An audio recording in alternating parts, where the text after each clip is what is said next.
Hi, my name's Andrew. Thank you for visiting my YouTube channel. In this video, we're going to focus on Middle East seed capital investors, and this is a series of videos on investor profiles that are part of my Middle East fundraising database. The guide to Middle East capital includes the following. It has 325 company names, key contacts, the type of business, sectors of potential investment interest, websites, company emails, key contact emails, and key outreach strategy points. And the database will be delivered in Excel spreadsheet format. Some key database statistics: about 185 or 57% of the companies are based in the UAE. 60 companies are based in Saudi Arabia, and 125 companies are either venture capital, private equity, or angel investor groups, so that's about 40%. This is the best database for first-time fundraising in the Middle East. This video highlights Hillside Enterprises in the UAE, and they are one of 325 venture capital, private equity, angel groups, and investment companies in my exclusive Middle East fundraising database. Company snapshot: they're based in the United Arab Emirates, and they're classified as an investment company and a venture capital firm. Their focus is on technology, fintech, and venture capital. Company description: founded in 2013, Hillside Enterprises is a venture capital firm based in Dubai, United Arab Emirates. They are dedicated to enabling and developing innovative and emerging businesses across the world. Company focus, investor approach, and strategy: Hillside Enterprises, a Dubai-based venture capital fund founded in 2013, committed to enabling and developing innovative and emerging businesses globally. The firm employs a top-down investment strategy with a diverse portfolio covering sectors such as property development, insurance, AI, recruitment, recycling, and more. Investment focuses: Hillside Enterprises maintains an industry-agnostic approach to investments, focusing on detailed market analysis to determine product market fit for early-stage companies. The firm strategically takes minor stakes in companies, anywhere from 1 to 45%, with revenues ranging from 10 million to 250 million. Geographic Reach: headquartered in Dubai, Hillside Enterprises has a global presence, including operations in London and Los Angeles. The firm's investment strategy spans across diverse industries and geographical locations, reflecting its commitment to supporting businesses worldwide. And here are some of their previous investments.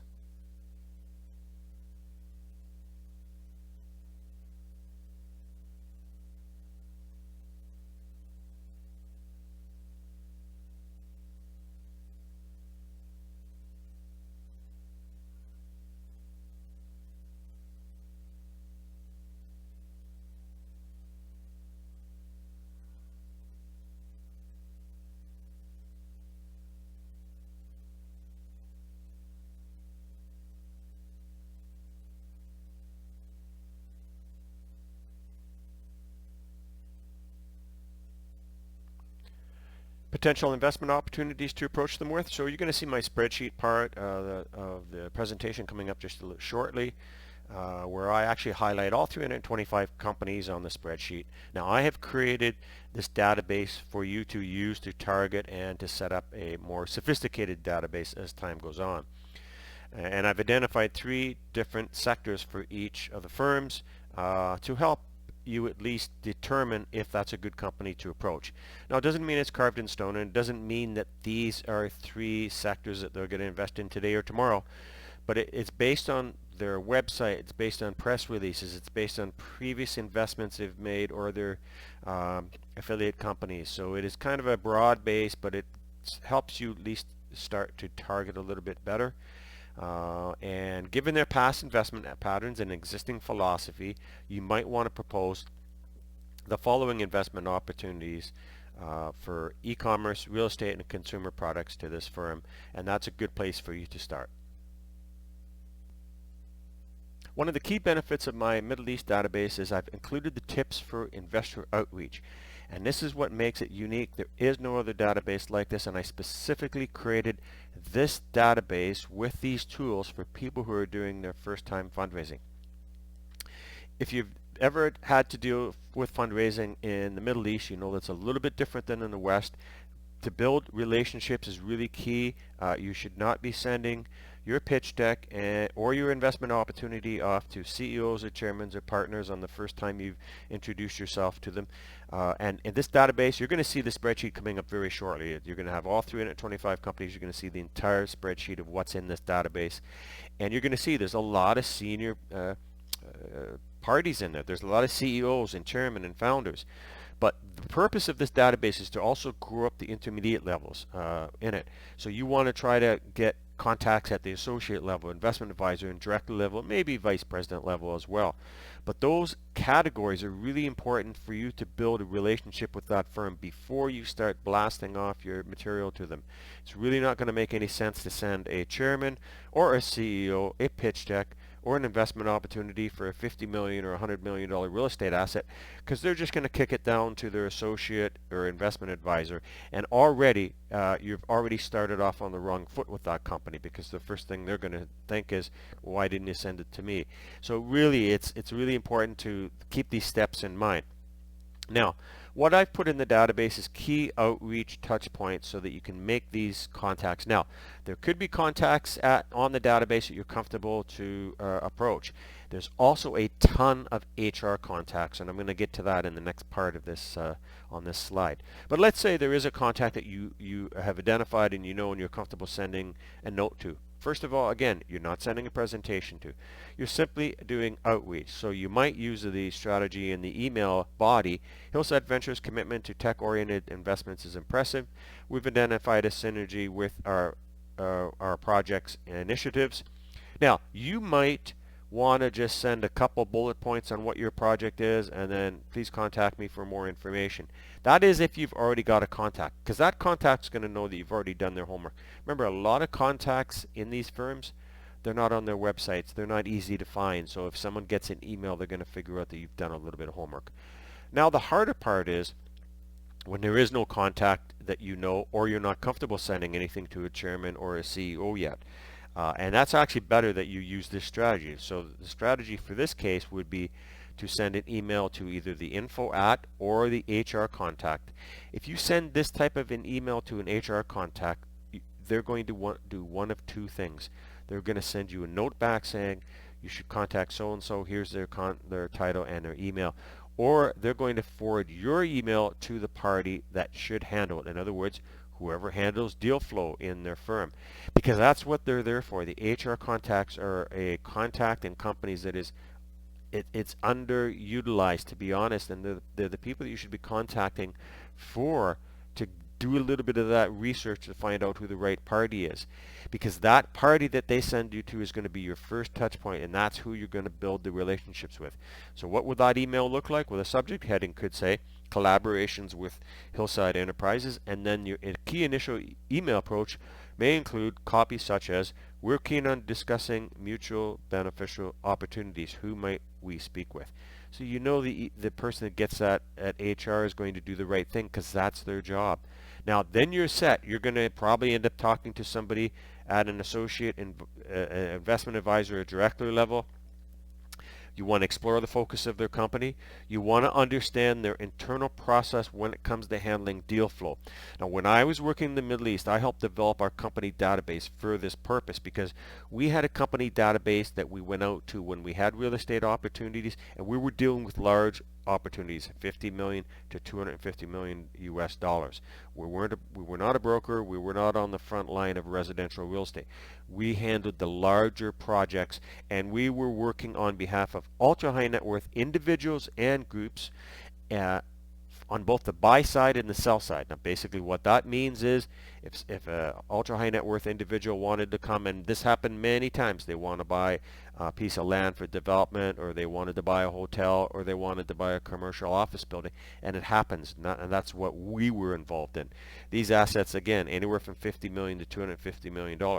Now, so what we would do then is we would reach out to people in this database who we knew had those assets, because they're not always going to be clear. Now, we were representing clients on exclusive mandates. So in other words, if they came to us to sell their asset, we were the only ones that could sell it, so we were in a kind of a favored position. And this is the type of asset that could take 4, 5, 6 months, sometimes 9 months to sell. It was not a quick sell. Now our job was to be able to utilize this type of database and not just send the presentation that we created, which could be 20 or 30 pages. It might be a pitch, not a pitch deck, but an investment prospectus that maybe was 5, 6 pages. We did not send it out to their CEOs or chairmen. We went through the line of contacts we had already developed relationships with, because the best person to show your opportunity to for that great your great business or your great real estate investment or your great financial investment proposal, it's not you, it's somebody within their own firm. So again, if you build that relationship with their associates, investment advisors, directors, and VPs, and explore how they handle the deal flow, the best opportunity that you're ever going to have is when they've given it to their chairman and CEO and said, listen, this is something we should take a look at further.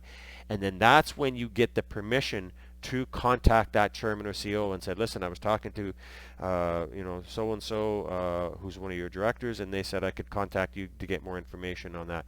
And if you use that approach and build relationships with these contacts in the database, it's going to be your best strategy for fundraising in the Middle East. So let's take a look at the database. So now we're over on the database section, and this is the Excel spreadsheet that includes all the contacts in the Middle East capital database. And as you can see on the very top, we've got 325 companies. We have their country, description of the firm, their main business interests, their websites, and they've all been verified. And of course, this database will be suitable for all of 2024. I also have included their investment targets, 1 and 2 and 3. So those are based on information that is publicly known, information that is on their websites of different investments and types of sectors that they will look at. So again, this database is really meant for people who are building a larger data set of Middle East companies to either approach for funding or to possibly promote their products to, because there's a blend of venture capital, private equity, family investment offices, and investment companies, and high-profile companies in the UAE that are led by UAE nationals. So it's a really great database for companies that really want to get a very good look at some of the key parties in the Middle East when it comes to raising capital. It also has their investment territory, which includes whether they're just looking at either the Middle East or whether they're looking MENA or whether they're looking global. I've also included their key real estate assets. If they're investment companies that tend to look at real estate, I've included those as well in this database. Now, it also has, as far as key touch points, it has their company emails, and in some cases it's not available because they want you to actually submit your details via their forum. But I'll get to the key stats a little bit later on, and you also saw that in the initial slide presentation. Telephone numbers and contact numbers. There are 2 what I call primary contacts, and then there's a third which is the secondary contacts. The key contacts could include CEOs, managing directors, executive directors, and that is the same with the second contact header. You can see operations manager, directors of real estate, presidents, and so on and so on. And the main reason for that is so that you have a senior contact that you can reach out to. You can also check them on LinkedIn to get more details. In many cases, their email addresses have already been included, and I'm going to get to that again when we go to the stats page. And the third email contact tends to be somebody in HR. And the reason I've done that is because this database is very unique in the fact that I include outreach approach tips for each of these firms. There are 2 types. One is a outreach touch point if you know who the contact is. In other words, if it's been already identified by myself, then you could send them a line that I've included here in all the companies. For example, Saudi has a strong track record in urban development in Kuwait. Would you be interested in unique investment opportunity that complements your portfolio? And the reason I include these is to help people write their first letters, and also to show you that you should not be spamming this type of list with just a generic email approach. talking about your company and the investment opportunity. This allows you to add a little bit of information about them, so whoever receives it is going to know that you did a little bit of work and it should not be considered as spam. And the second reason here is I've got contact sourcing, outreach approach, and this is if you do not know who the contact is. And this is really key because in some cases you may not have a contact, and this is the perfect way for you to introduce yourself. For example, in this case I put subject request for direct contact with investment division, and then as the body of the email may include, I believe you might be the right person to assist me. We're exploring potential investment opportunities that align with Salia's investments vision. Could you direct us to the person or team responsible for evaluating such opportunities? And you can see as I scroll down here, it is included in that type of line. They're all customized, of course. The same with the ones for the direct contacts that are known.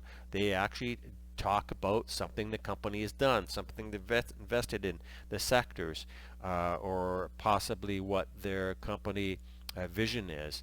And this is really going to help you, especially if you're doing first-time fundraising or if you just want to save time when it comes to your research for these type of firms. That's what makes this database unique. Another thing that makes it unique is it really sticks to mainly the type of companies that are either venture capital, private equity, investment companies. So there's no fluff in here. There's no companies in here that should not be in here. And that is the difference between this database and other databases that are out there that talk about investments and reaching out to other investors. For example, there's very little here when it comes to accelerators. There might be a couple of them, but it's not plugged full of what I would call just garbage contacts. These are really key companies that are perfect for reaching out to, whether you're raising funds or whether you want to present opportunities, whether it's real estate, investment opportunities, and the like.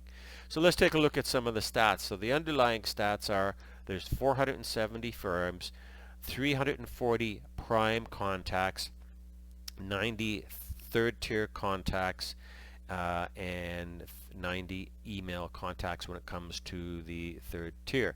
So you're getting about 400 and a little over 450 emails, and the total company emails are 275. So those would be info at, admin at, that sort.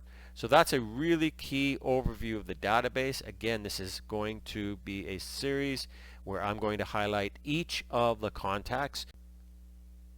For more information on this database, contact www.dubaiinvestorslist.com. That's dubaiinvestorslist.com. Thank you for watching this video. Please like, share, and subscribe.